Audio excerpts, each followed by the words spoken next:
My name is Kylie Lowe. My presentation is titled, Are Serial Killers Born or Made? This is for English 101 with Dr. Warren. I want to use this presentation to show that it is not just that serial killers are born with malicious intent, but that they are made between the abuse and brain or pre-existing brain injuries that they have lived with is what makes them into these killers.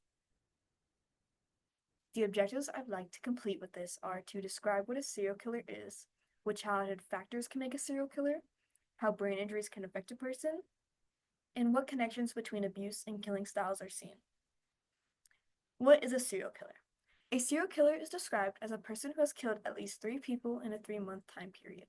Each killer also has a distinct killing style, such as if they were to strangle their victim and leave him on a hillside, instead of strangling their victim and leaving them at the location. If they were to move the body, or if they were to have it in a distinct pattern and way that they kill the person.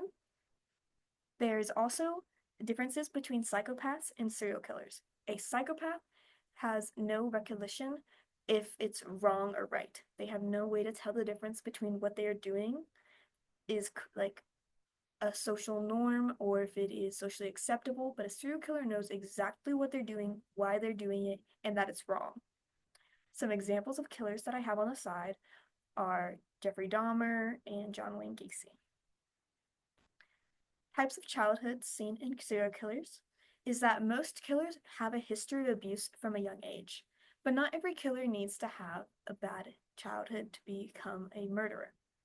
Some examples of killers who have had abuse in their past would be Jeffrey Dahmer, who was severely neglected and physically abused by his mother, or would be um, Richard Ramirez, who was never abused by any of his parents or family members, but he was a witness to a murder from his cousin to his cousin murdering his wife. There are 10 types of abuse found in the backgrounds of serial killers, such as physical abuse, sexual, financial, domestic, discrimination, neglect, self-neglect, modern slavery, psychological, and organizational. These killers have also been shown to have these odd behaviors from a young age, such as with Jeffrey Dahmer, who I previously mentioned. He wanted to constantly kill and mutilate animals, melting them in acid, and finding out what is going on with them. There's also, um, they're also described as off-putting or quiet by their peers from a young age, which can reflect the low self-esteem that they get from these years of abuse and neglect. There's also different styles of abuse can reflect how they kill their victims. So if a child was physically abused as from a young age and they become into a murderer, they are often seen to have overkill, which is the above and beyond mutilation and over killing of a victim. There's also with like sexual abuse, they are seen to quickly kill their victims and leave immediately. Brain injuries are also a deciding factor between if a person is going to be able to enact these and if they know what they are doing or if it has changed them in some way as a personality or as a person. There are brain scans between both serial killers and criminals that has been found to have brain gray matter in them, which can show inactivity and damage to the brain. Different parts of the brain can also control different functions, such as the right temporal lobe controls retention of information and learning, while the left side is more about emotions and if they can regulate their own feelings.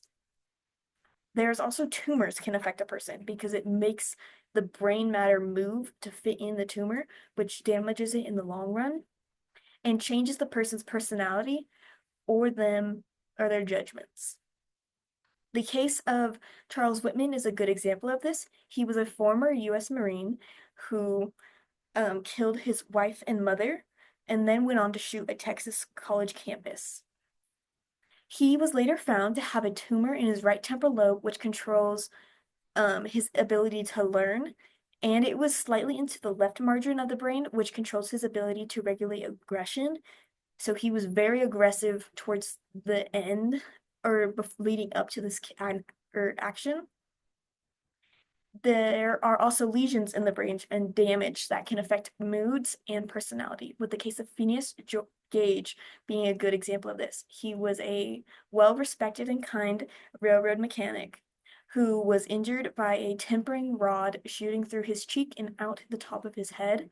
He survived miraculously, but his personality had taken a drastic change, and he was no longer this kind, personable guy and was now easily aggravated, constantly irritated, and all his fellow crewmates didn't want to be around him anymore because he had changed so drastically. He never became a criminal in any way, but it did show that there is connections between brain injuries and how a person can respond and enact and live their life from then on. How does abuse and killing styles relate? There are different types of abuse that can make a killer exhibit the same abuse onto their victims, like I mentioned before, with the physical abuse usually becoming into more of overkill and enacting the same pain that they felt onto their victims. Or sexual abuse is usually quick and easy, and then they leave the scene immediately. The picture I have on the right shows the different connections between physical and sexual, psychological sexual abuse, and how it reflects down into what their goals were, what their motives was, if it was a power motive, financial motive, or they were just angry at the person. And then it connects down into how they killed the victims and then what they did with the body after. Um, Whoever was abusing the killer in the past usually becomes a blueprint for the victims. Like um, Jeffrey Dahmer, he went after minorities and boys because he himself was a gay man, and his father and mother both did not accept him for that. So he went after the people that he resented for making himself be a gay man, and he chose those as his victims.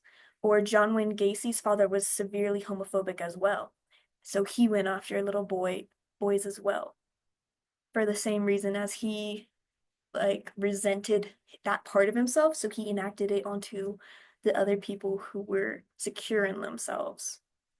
Men and women killers also have different motives and killing styles based on the abuse they endured. Most women tend to do it on a stranger and then they strangle the victim or poison them, while men tend to stalk their victims for longer periods of time, know their roots, know their routines, and then they attack viciously and violently and often rape their victims. Uh, there's also different because of they've had these studies for the biological reasons behind these, as men were seen as the hunters, so they hunt their victims, while women were gatherers, so they lure their victims in and then they slowly kill them. My conclusion: killers are a combination of their childhoods and their genetics. Not every serial killer faces abuse, but will have irregular brain scans. Most brain scans that have been taken of serial killers have shown that gray matter, which shows that they didn't have the right retention of what they needed from their childhood, and their genetics gave them that switch so they can enact exactly what they wanted at the time. These are my sources. Thank you for watching.